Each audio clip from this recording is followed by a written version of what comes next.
In April of 1976, on an 80-acre south-sloping hillside 3 miles east of Constableville, New York, in Lewis County, a 60-year-old widow named Beatrice Vandermark drove a wooden surveyor's stake into the wet earthen bank behind her 1880s farmhouse and began, by herself, to dig the first hole of a traditional stone and earth-covered root cellar that no farmer in the county had thought necessary to build in 19 years. The stake was a length of split white oak 22 inches long, sharpened to a chisel point with the same draw knife her late husband had used on fence post tops in the 1950s. She drove it with a 6-pound mason's maul. The ground was still cold and dark from a hard winter, but the frost had come out the week before, and water ran in thin black trickles down the south face of the bank where the new chamber would be cut. She set the first stake on the morning of April 19th, 1976, at 20 minutes after 7. She set the corner stakes by mid-morning. By the time she walked back to the house for a cup of coffee, she had already paced and repaced the rectangle 3 times, 18 feet by 12 feet, oriented east-northeast for the entrance, and she had already decided in her own mind that the cellar would be standing and stocked by the middle of October. Beatrice Vandermark had been born Beatrice Pringle in October of 1915 in the town of Newport, Herkimer County, New York, the third of 4 children of Augustus and Maud Pringle. Her father, Augustus, had run a 60-acre subsistence farm of corn, oats, hay, dairy cows, and a kitchen garden, and in 1928, when Beatrice was 12, he had built into the hillside behind their barn a stone and earth-covered root cellar 12 feet wide and 16 feet long, vaulted in limestone rubble. Beatrice had carried buckets of clay mortar for him that summer. She had watched the centering forms come down in late August. She had watched the first sod laid over the mound. She had, in the autumn of 1932, with the Great Depression at its hardest, eaten potatoes from that cellar for 140 consecutive days, while her father took day labor in the village to bring in cash. She had not forgotten the cellar. She had never forgotten the cellar. Her late husband, Theodore Vandermark, known all his life as Teddy, had been a third-generation Lewis County dairyman.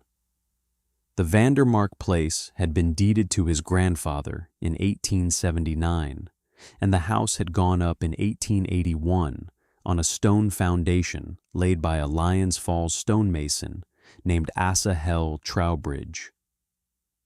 Teddy had milked Holsteins from 1934 to 1968 in a 30-tie stanchion barn at the foot of the south pasture.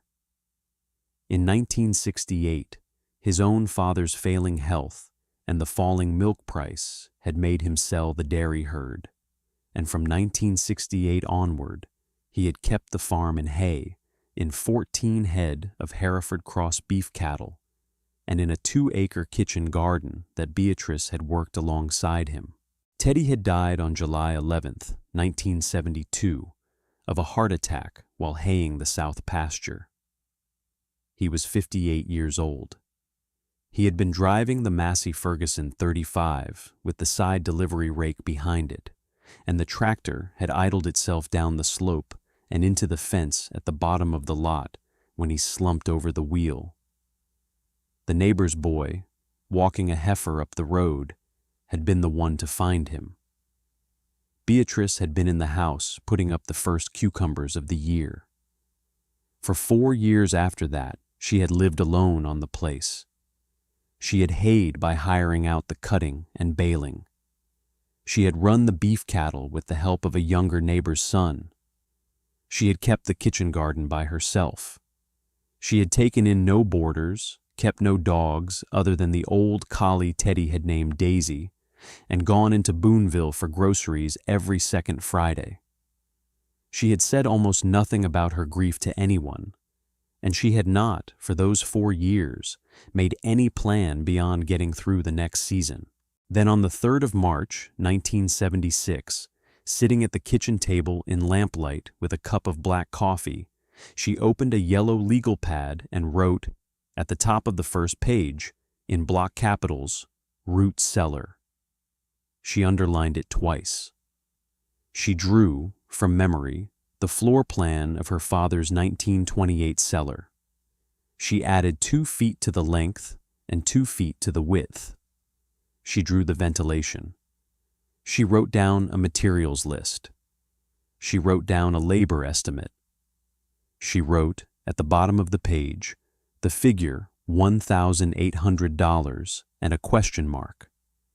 By the time she drove that first oak stake on April 19th, she had hired a man named Hilliard Trowbridge, grandson of the Asahel Trowbridge, who had laid the farmhouse foundation in 1881, to come up from Lyons Falls 4 days a week from late April through early October at $4.50 an hour cash. Hilliard was 38 years old, a stonemason and part-time farmhand. He had a wife and 3 children. He had laid stone for the parish church in Port Layton and for 2 highway bridges in Lewis and Oneida counties. He knew his grandfather's foundation under the Vandermark farmhouse, the way a man knows his father's handwriting.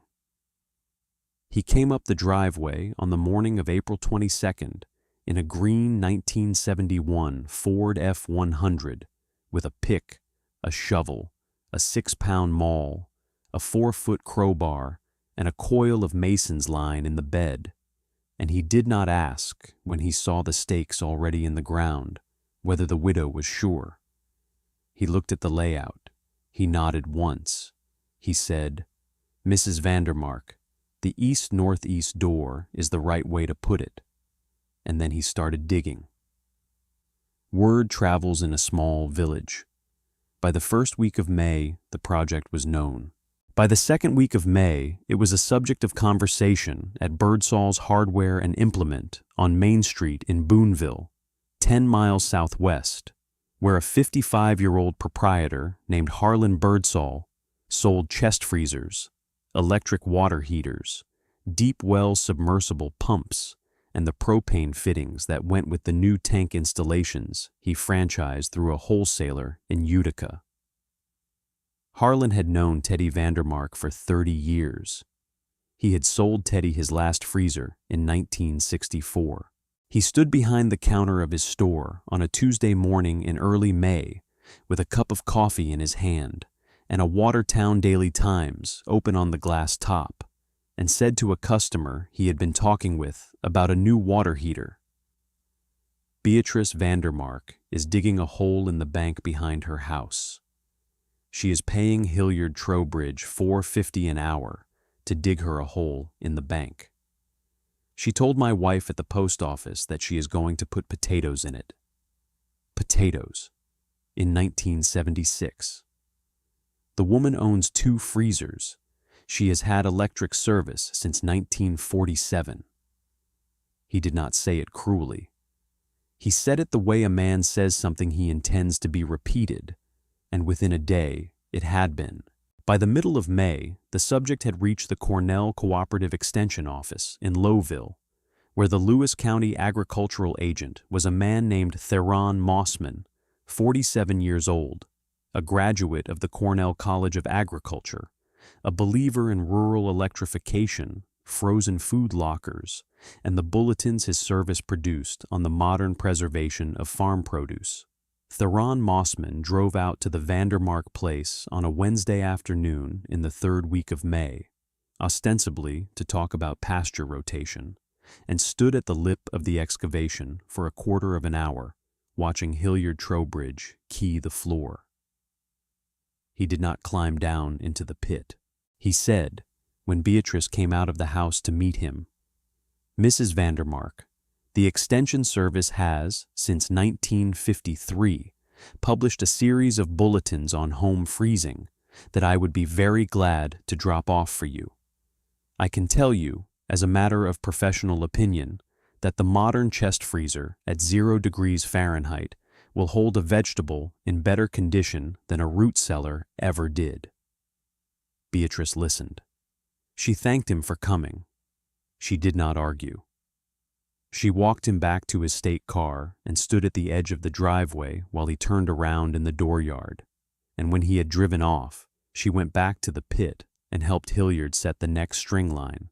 By June, the talk had reached Vernon Klepfer, 62 years old, the proprietor of Klepfer Propane and Heating Oil, out of the village of Lowville, 10 miles north, who had been filling tanks on the Tug Hill for 31 years, and who counted Beatrice Vandermark as a customer for the 250-gallon tank that fed the propane water heater in her kitchen.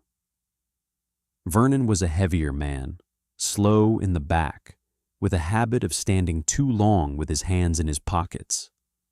He stopped at the Vandermark place in the second week of June with a load slip he did not strictly need to deliver in person, and he stood on the front porch with his cap in his hand and said, "Beatrice, I don't mean to be the one to say it, but you've got a working propane heater inside the house and a working freezer in the back hall. And what in the name of common sense are you doing digging a hole in the dirt?" Beatrice looked at him for a long, quiet moment. She said, "Vernon, I am building a root cellar." He waited. She did not add anything to the sentence. He put his cap back on and he went down the porch steps.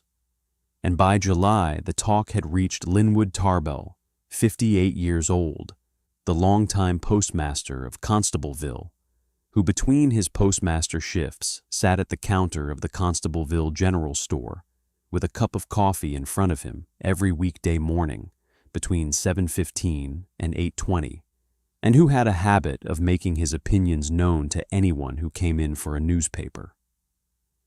Linwood, on a Tuesday morning in early July, with 3 other men at the counter, said, "Beatrice Vandermark is 60 years old, and she is paying a man $4.50 an hour to dig her a hole. The grid is not going away. Teddy Vandermark, God rest him, would have talked her out of it." One of the other men at the counter laughed. Another one said, "Teddy would have built it for her." Linwood did not answer that one.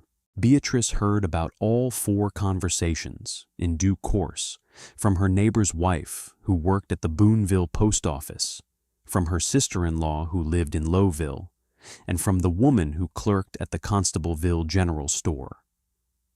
She made no answer to any of them.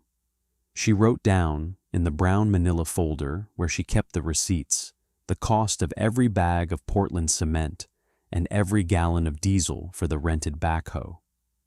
She kept her temper. She kept her project on schedule. She made coffee for Hilliard Trowbridge at 10 in the morning and at 2 in the afternoon, and she set a plate at her own kitchen table for him at noon 4 days a week from late April through early October. The excavation took 11 working days. Hilliard had ordered, on the 2nd of May, a rented Case 580 backhoe from a yard in Lowville for 2 days at $85 a day, and on the 3rd and 4th of May, he had cut the bulk of the chamber out of the south-facing bank with the machine, going down 8.5 feet at the back wall and laying the spoil on a clay-packed berm to the north. From the 5th of May onward, he and Beatrice had finished the cut by hand, dressing the walls plumb with a 6-foot mason's level and a long-handled spade, and on the 17th of May he had keyed the floor. That is, he had cut a 6-inch trench around the perimeter of the chamber's footprint, into which the first course of stone would be set, so that the wall would lock against the surrounding earth rather than slide outward under the weight of the mound above it. The stone came off the farm. There was a tumbled limestone fence that ran for 3/4 of a mile along the north pasture line, laid by Teddy's grandfather in the 1880s and tumbled by frost and cattle in the 90 years since.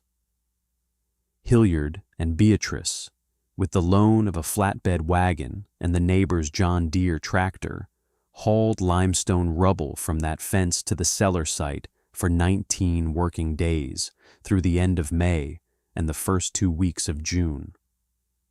They sorted it as they hauled: long flat stones for the corners and the door jambs, shorter angular stones for the vault, the heaviest squared stones for the lowest courses.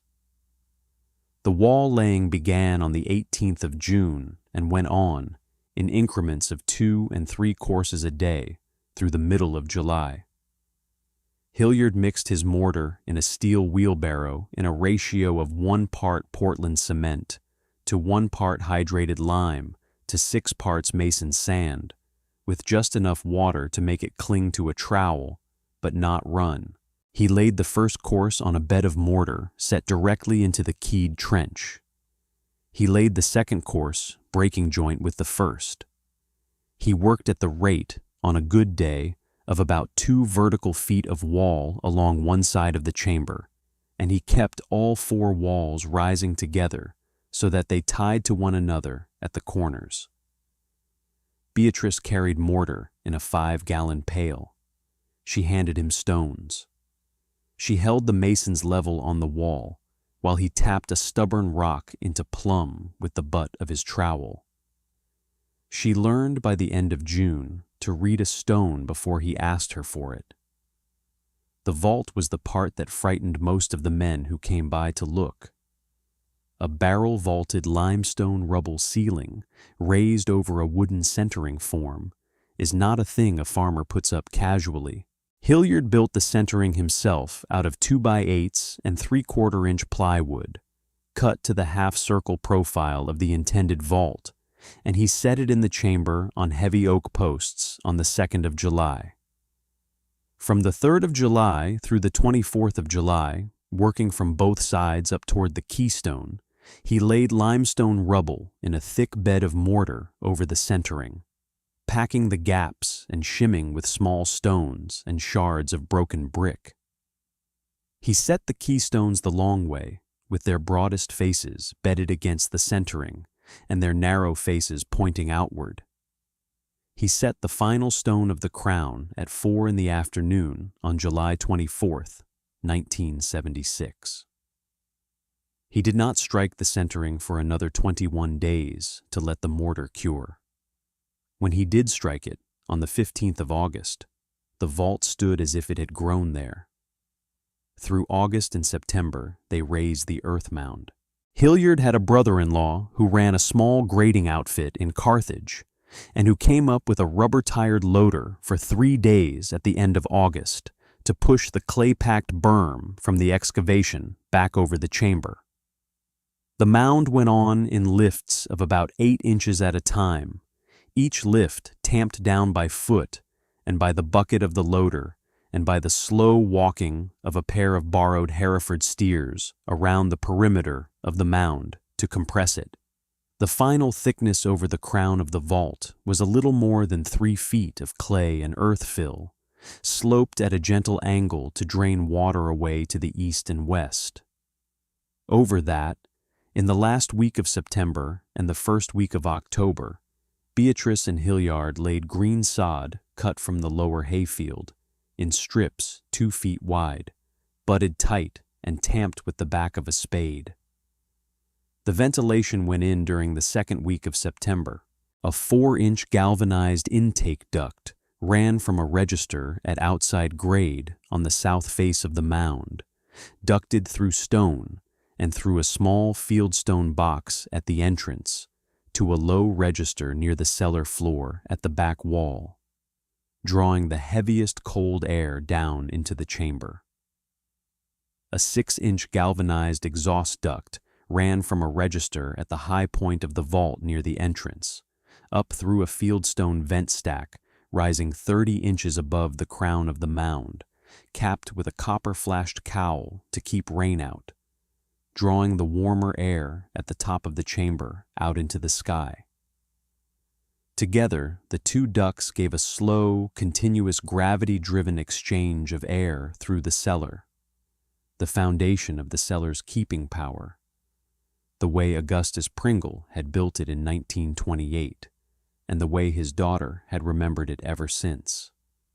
The cold antechamber went in at the entrance, a smaller stone and earth-covered vestibule, 6 feet by 8, between the outside door and the inside door, designed to trap winter cold and slow the entry of summer heat. Iron hooks were set into the joists overhead in the antechamber for the hanging of cured hams. The doors went on in the middle of October. Hilliard cut, planed, and pegged the outer door himself from 2-inch white oak planks salvaged from the floor of the old haymow, hung on hand-forged strap hinges Beatrice had ordered through a blacksmith in Croghan. The inner door, lighter, was of 1-inch pine on a softer set of hinges. He hung the outer door on October 13th, 1976, at 4:30 in the afternoon. He stood back from it with his hat in his hand, and he said, "Mrs. Vandermark, that's a root cellar." Beatrice said, "Thank you, Hilliard." The total cost, when she added the receipts in the brown manila folder that night at the kitchen table, came to $1,847.32. She wrote the figure on the inside cover of the folder in pencil. She wrote, under it, the date October 13th, 1976. The first stocking began the next morning, October 14th.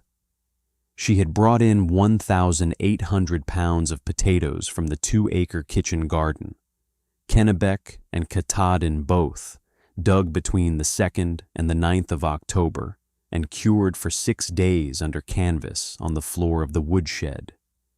And Hilliard helped her load them into 8 slatted wood bins set on cleated runners along the back wall of the cellar. She brought in 220 pounds of carrots, dug on October 15th, packed in damp sand in 5 oak barrels. She brought in 180 pounds of parsnips on the 18th, in 3 more barrels, left in the ground until after the first hard frost to sweeten. She brought in 140 pounds of beets the same day, and 90 pounds of rutabaga, and 110 pounds of cabbage in whole heads laid on their outer leaves on plank shelves at chest height, and 60 heads of celeriac standing upright in damp sand. She brought in 220 winter squash, Hubbard, buttercup, delicata, and 3 Long Island cheese pumpkins, laid out on slatted shelves with space between them for the air to move.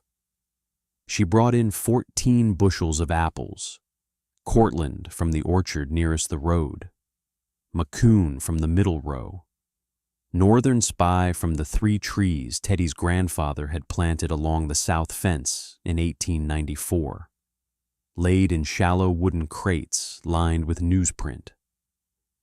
Onto the high shelves at the front of the cellar went the home-canned goods, 90 quarts of home-canned tomatoes, 70 quarts of green beans, 50 pints of pickled beets, 26 quarts of sauerkraut crocked down in October, 18 pints of relish, 12 quarts of dried beans in glass jars with brass-banded lids, Jacob's cattle, yellow eye, and black turtle, raised in the kitchen garden and threshed on the floor of the woodshed. The 4 hams, cured since the previous January in a molasses and brown sugar brine and smoked over apple wood in March, went on to the iron hooks in the ceiling of the cold antechamber. The 22 pounds of smoked bacon went on to a separate set of hooks in cheesecloth. The 11-pound wheel of aged cheddar from the Lowville Cheese Company, wrapped in cheesecloth and a layer of beeswax, went on to its own pine shelf with a little space around it. 8 dozen eggs in water glass solution went into 2 crocks at the cool end of the back wall. By the evening of November 21st, 1976, the cellar was as full as Beatrice ever meant it to be. She closed the inner door behind her on that last trip and she stood for a moment in the antechamber with her hand on the iron latch. The thermometer she had set just inside the inner door, on a nail driven into the stone, read 41 degrees Fahrenheit. The hygrometer beside it read 88%. The smell in the chamber was the smell she remembered from her father's cellar in 1932.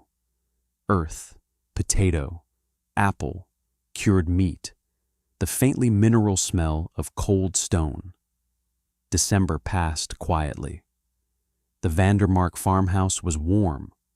The Glenwood Sea wood-burning range in the kitchen, a cast-iron cook stove Teddy's mother had bought new in 1928, burned hardwood from the woodlot at a steady consumption of about a cord a month in winter.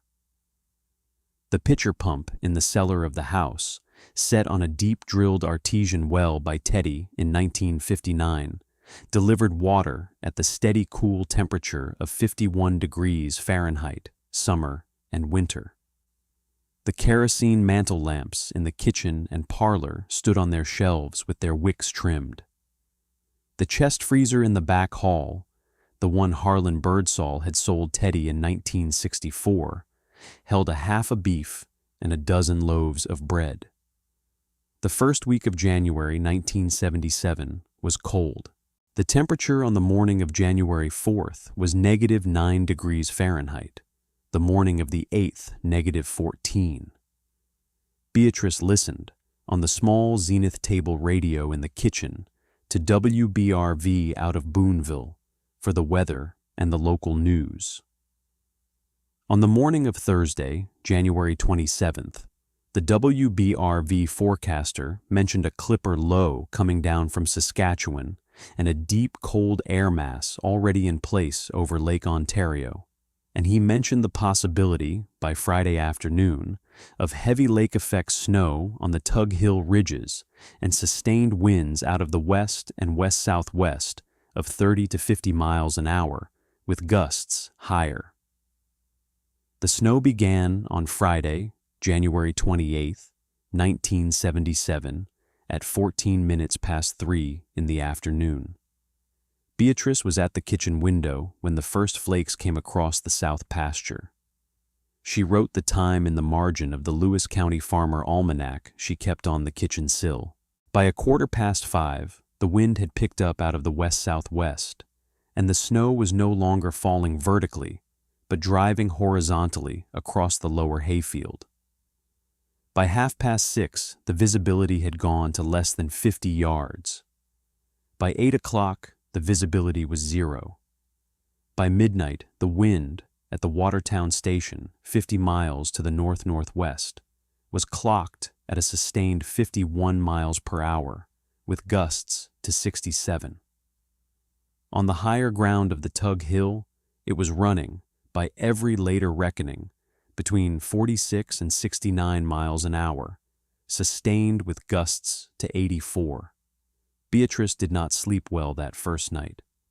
The wind hammered the west wall of the farmhouse and shook the slate-roofed gable above the kitchen and tore at the cedar shingles of the woodshed. The woodshed door, which she had latched at 4 in the afternoon, came open at 1:30 in the morning and slammed against the side of the shed until she went out, in her wool overcoat and Teddy's old felt-lined boots, at 20 minutes to 2, and dropped the bar across it. The walk from the house to the woodshed and back, a distance of perhaps 40 feet, took her 9 minutes. She could not see the house from the shed door. She came back inside with snow packed inside her cuffs and inside the tops of her boots. By daylight on Saturday morning, January 29th, the snow was already piled to the bottom of the kitchen window on the west side of the house, and the wind had not slackened. The power had gone out at 22 minutes after 7 in the morning. She heard the radio quiet first, and then she saw the kitchen light bulb dim and die. She stood at the kitchen sink for a moment with her hand on the cold porcelain, and she said, aloud, to herself, "Well, we are on our own then." She said it calmly. She had been preparing for 10 months to be on her own. She fired the Glenwood C up to a steady working heat. She set a pot of coffee at the back of the stovetop. She lit 2 kerosene mantel lamps, one in the kitchen and one in the parlor. She went out the back door in her overcoat and her wool scarf, and she shoveled a path 8 feet through the drift between the back porch and the woodshed, and she brought in 4 armloads of split maple. She came back inside, and she set bread to rise on the warming shelf at the back of the range. The temperature outside that afternoon, when she looked at the thermometer on the north side of the porch at 3 in the afternoon, was negative 11 degrees Fahrenheit. The wind chill, by any later reckoning, was negative 55 to negative 60. The wind blew through Saturday night. It blew through Sunday. By Sunday morning, January 30th, the snowfall on the Tug Hill Ridge had passed 40 inches, and the drifts on the east side of the Vandermark farmhouse were 9 feet deep against the side of the woodshed and 12 feet deep at the corner of the cattle barn. The cattle were in the lower barn with hay and water from a hand-pumped frost-free hydrant Teddy had set in 1957. They were all right. Beatrice could not have driven a car off the property if she had owned a tractor with a plow on the front, and the county had not plowed the Constableville-Houseville road for going on 48 hours. The propane truck had not run since Friday morning. The telephone had gone dead at 9:20 on Friday night. She was, in every practical sense, alone. She baked bread on Saturday afternoon in the firebox oven of the Glenwood C, 2 loaves at a time, in cast-iron loaf pans, at a steady oven temperature she judged by feel and by the slow browning of a flour-dusted crust. She made a pot of bean soup on Saturday evening from Jacob's cattle beans she had soaked overnight on Friday, and a smoked hock she had brought up from the cellar at noon.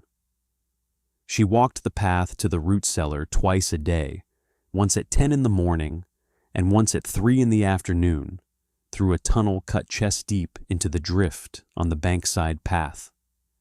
She brought up potatoes and cabbages and onions and bacon and apples, and on Sunday afternoon, a pint of pickled beets.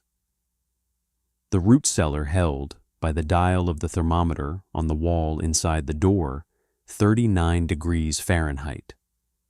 It held that temperature through the whole storm, and through the whole power outage, and through the whole month of February. The wind blew through Monday, January 31st. The wind blew through Tuesday, February 1st. The snow accumulation on the Tug Hill Ridge, by Tuesday evening, had passed 52 inches with drifts to 30 feet. The wind blew, in total, for 94 consecutive hours. On the morning of Wednesday, February 2nd, the wind dropped, the snow stopped, the sky lightened. For about 3 hours, between 7 and 10 in the morning, Beatrice thought the storm had passed. Then, beginning at 10:20, a fine and steady freezing rain came down out of a pewter-colored sky onto every standing surface in Lewis County. Within an hour, the maple branches outside the kitchen window were sheathed in glass. By noon, the ice was 3/4 of an inch thick on the south side of every limb. By 2 in the afternoon, a clear inch lay on the telephone wire that ran from the road to the corner of the porch. By 3, the wire was on the ground. The maples in the front yard began to crack at 2:20, single sharp reports like a rifle going off at distance, and the heaviest limb on the easternmost of the northern spies split out of the trunk at 3:45 with a sound that Beatrice felt through the floor of the kitchen. The power lines on the Wayne Road feeder, every later report agreed, snapped in 14 places that afternoon. The phone had been out since Friday. The grid was gone. She lit her second kerosene mantel lamp at 5 o'clock.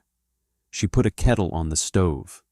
She put another armload of maple in the firebox of the Glenwood Sea.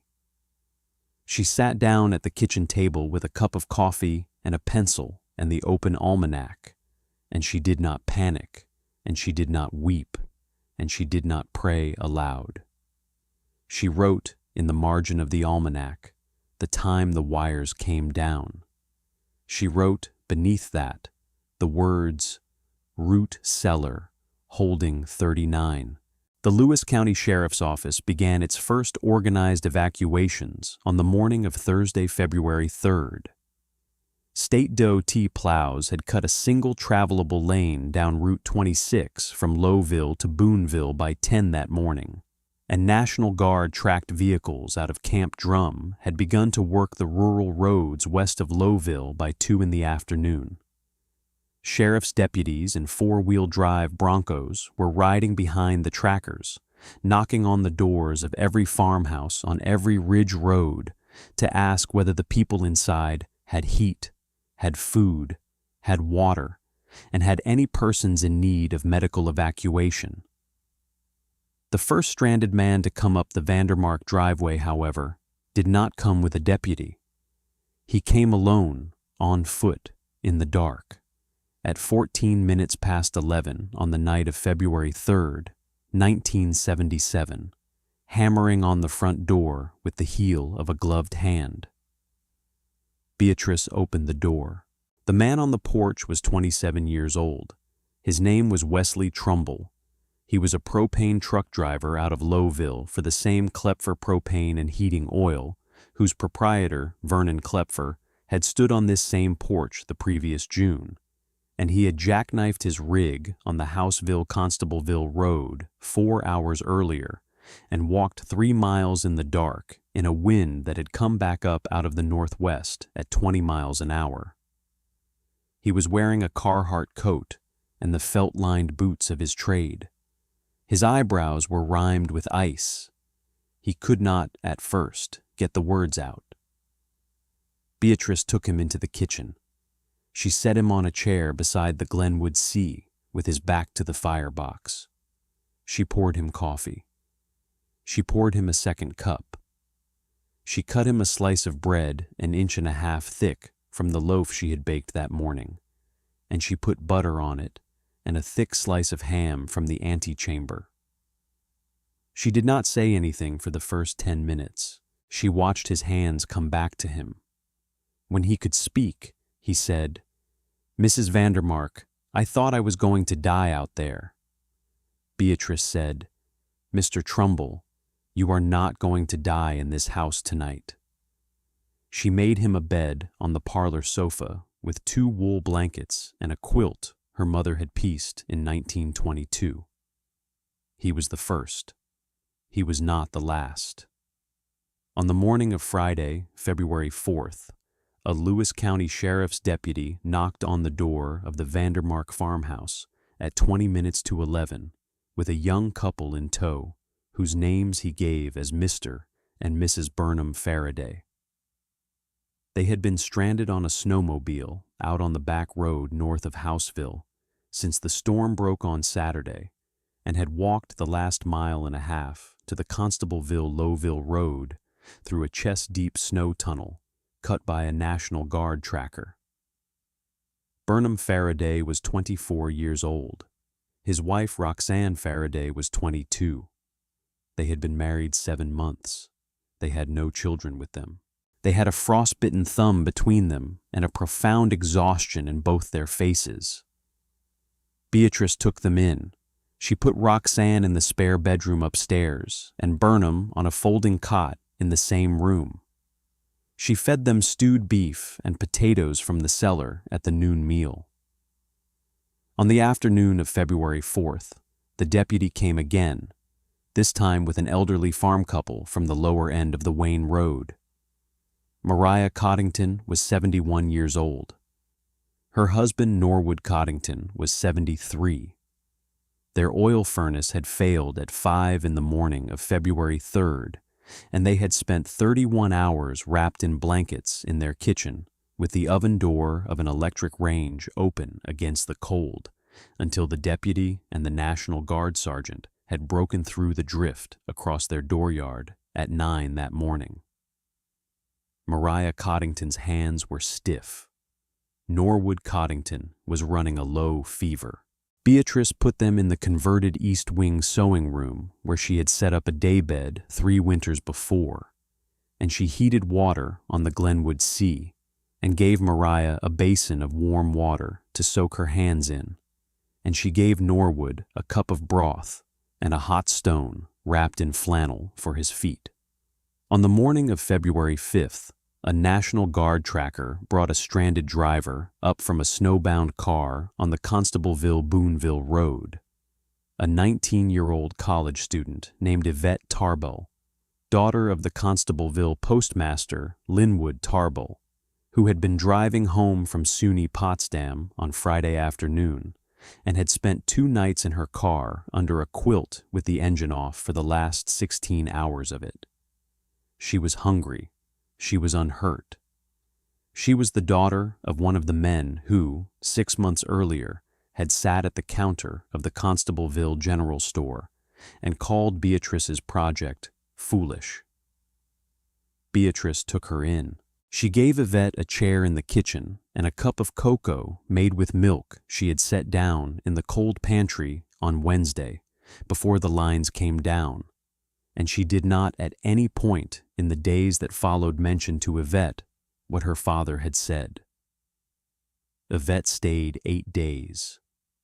Through the rest of the week and into the next, the sheriff and the National Guard brought to the door of the Vandermark farmhouse 26 other people, in groups of 1 or 2 or 3 at a time. A school bus driver. A woman who had been stranded at the closed Birdsall's Hardware in Boonville for 40 hours and had been walked out by deputies. A young father and his 9-year-old son whose mobile home north of Houseville had been buried to the eaves on Saturday night.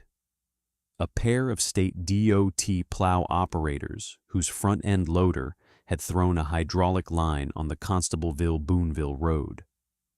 A traveling salesman whose Plymouth Fury had gone into a ditch outside Lowville on the morning of February 4th. By the night of Saturday, February 12th, 1977, Beatrice Vandermark had fed and lodged in her house a total of 31 people for varying lengths of time. In the parlor, the spare room, the East Wing sewing room, 2 folding cots in the front hall, and a pair of pallets she had made up on the kitchen floor for the 2 coldest nights. She lost no food. She ran out of nothing. The pitcher pump in the cellar of the house, hand-pumped on a 5-foot iron handle Teddy had set into the wall in 1959, drew cold, clean water from 114 feet down at the rate of about a gallon every 12 strokes. She pumped, by her own later reckoning, about 40 gallons a day for the first week and about 50 for the second. The Glenwood Sea burned through, according to her notes in the almanac, 1 3/10 of a cord of split maple and beech between the morning of January 28th and the evening of February 12th. She baked, on the rolling schedule she had set herself the first morning of the storm, 6 loaves of bread every other day in the firebox oven. She set the loaves on the windowsill to cool. The thermometer in the root cellar held 39 degrees Fahrenheit. She brought up potatoes by the half bushel, and cabbages by the head, and apples by the dozen, and bacon by the slab, and pickled beets by the pint, and dried beans by the quart, and ham by the half.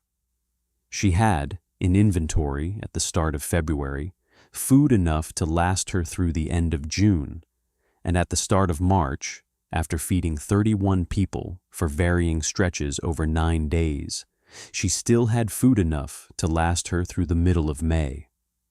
Across the county, the picture was different. The Watertown Daily Times of February 14, 1977, ran a front-page reckoning of the storm's aftermath. In Lewis County alone, the paper reported, 47 chest freezers and refrigerators had thawed and their contents had spoiled. The total estimated loss in spoiled food in Lewis County was put at approximately $14,000 in 1977 money. 38 rural homes had burst pipes. 22 homes had hypothermic occupants who required emergency relocation by the sheriff and the National Guard. The grid had been out, at the time the paper went to press, between 9 and 17 days for most rural customers. Some Tug Hill ridgetop farms, including the Vandermark place, would not see grid power restored until the evening of February 12th and, on the highest ridges, the morning of February 16th. The Klepfer propane truck did not run a regular route again until February 17th. Power came back to the Vandermark farmhouse at 20 minutes past 7 on the evening of Saturday, February 12th. The kitchen light bulb, which had been dark since the morning of January 29th, flickered, dimmed once, and held. Beatrice was at the kitchen table with Mariah Coddington and Yvette Tarbell at the time. Wesley Trumbull was sitting on the bench at the door, pulling on his boots. His propane company had sent a wrecker out as far as the Constableville-Houseville Road that afternoon, and he had walked the last mile and a half to the rig. And the three women in the kitchen, when the bulb came on, looked up at it and looked at one another and did not say anything for a long moment. Then Mariah Coddington, who had cried very little in the 8 days she had spent in Beatrice's house, put her face into her hands at the table and cried for about 30 seconds, and Beatrice put a hand on her shoulder and left it there. The four mockers came, each in his own time, to the gate of the Vandermark farm in February and March of 1977. They did not all come at the same time. They did not all come for the same reason. They did not all apologize in the same way. Harlan Birdsall came first, on the morning of Tuesday, February 15th, in a 1973 Chevrolet pickup with a load of replacement freezer parts in the back that he was delivering to a farm on the next ridge. He stopped at Beatrice's mailbox. He sat for a while in the cab. Then he got out and walked up the driveway. He stood at the foot of the porch steps with his cap in his hand, and he said, "Beatrice, I sold Teddy his last freezer. I owe you the courtesy of standing here.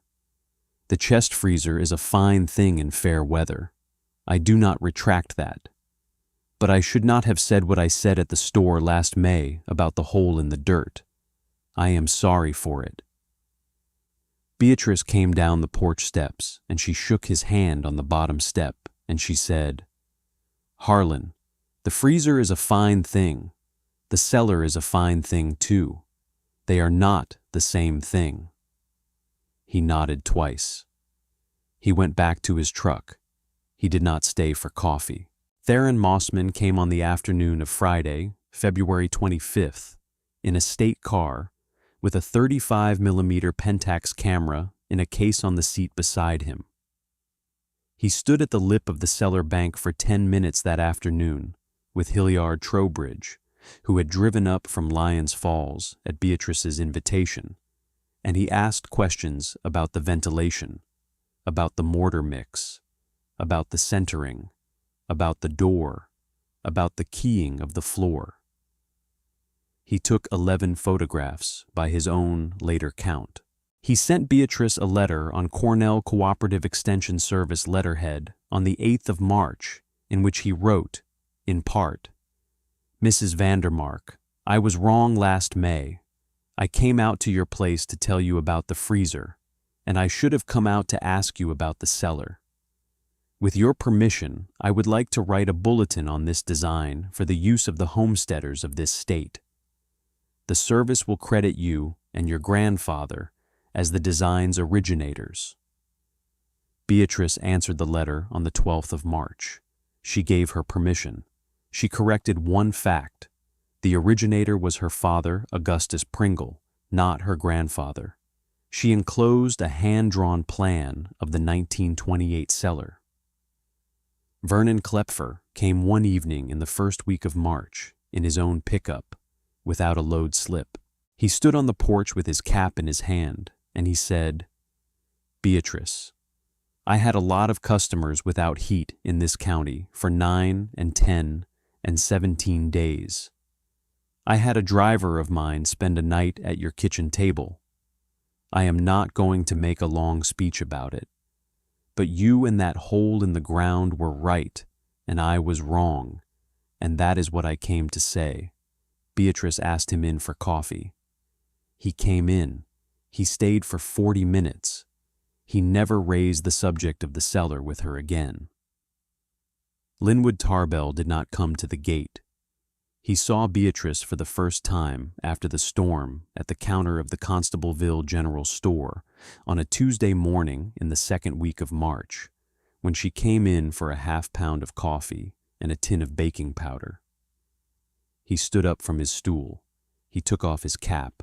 He said, in front of 2 other men at the counter, "Mrs. Vandermark, my daughter slept under your roof for 8 nights last month. I have not said the right thing yet, and I am not going to try here. But I am ashamed of the things I said last summer at this counter, and I want the men at this counter to hear me say so." The 2 men at the counter did not say anything. Beatrice took her coffee tin off the shelf and her baking powder, and she paid the clerk, and on her way out, she stopped at Linwood's stool, and she put a hand on his sleeve, and she said, "Linwood, Yvette is a fine young woman. She helped me bake bread for 8 days. You can be proud of her." She walked out of the store. He sat back down on the stool. He did not lift the coffee cup for a while.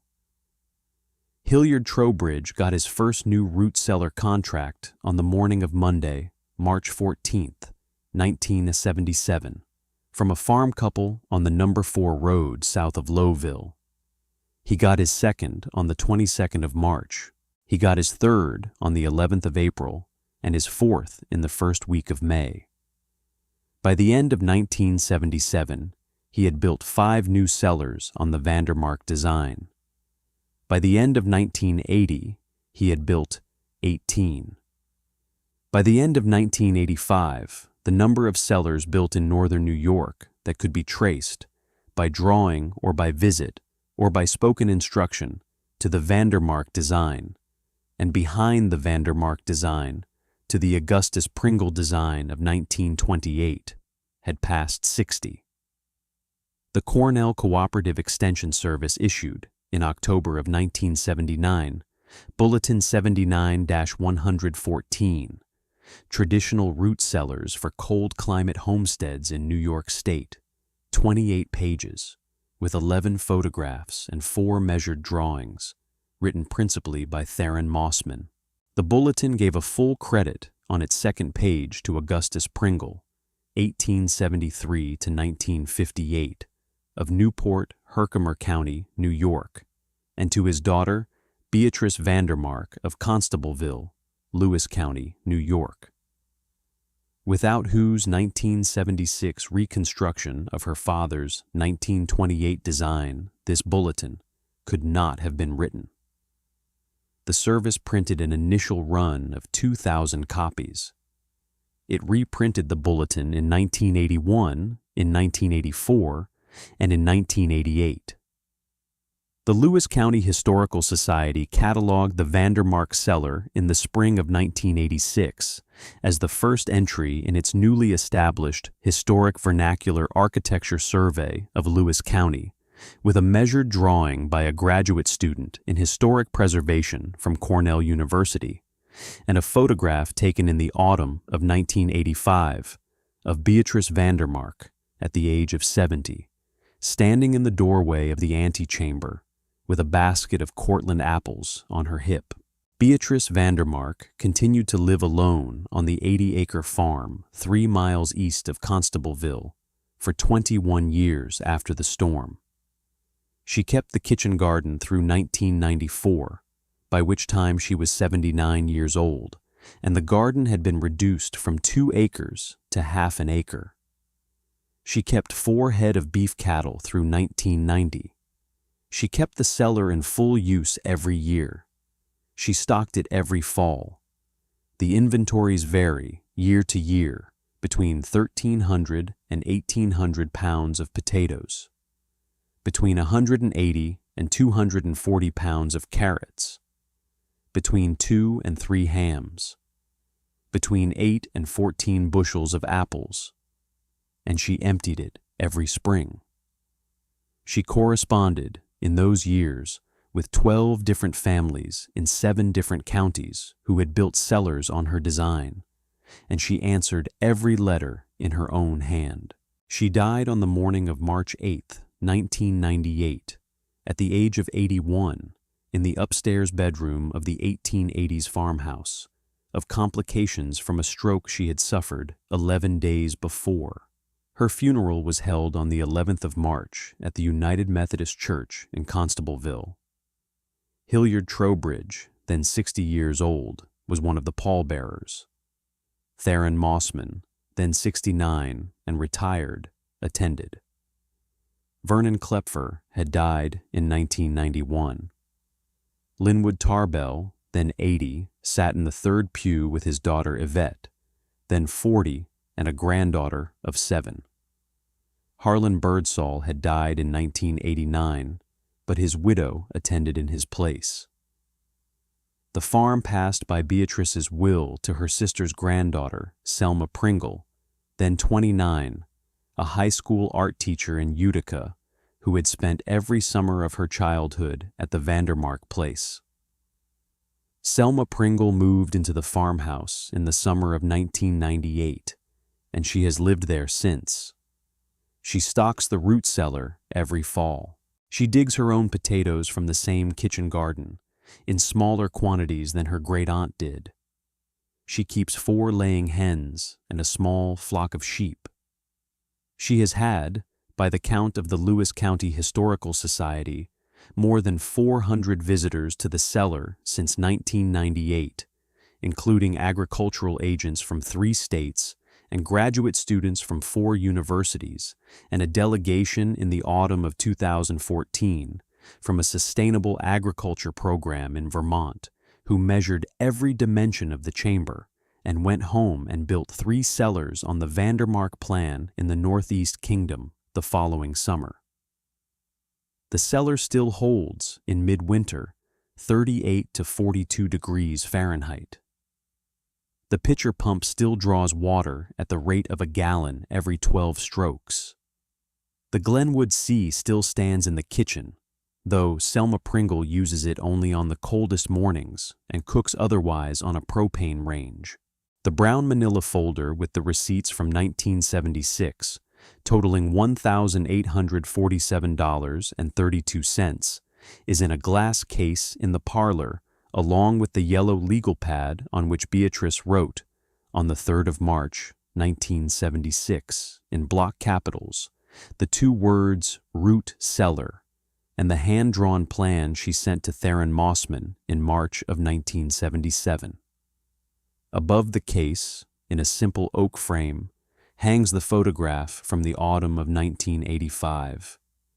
Beatrice, in her old wool jacket, in the doorway of the antechamber, with the Cortland apples on her hip and the open dark of the cellar mouth behind her, holding the line, as she did all her life, between what is old and what is necessary. If you have ever known an average farmer who did the work nobody noticed until it mattered, leave a comment below telling us about her. And if this story stayed with you, subscribe and ring the bell. There is an average farmer in every county in America. We are telling their stories one season at a time.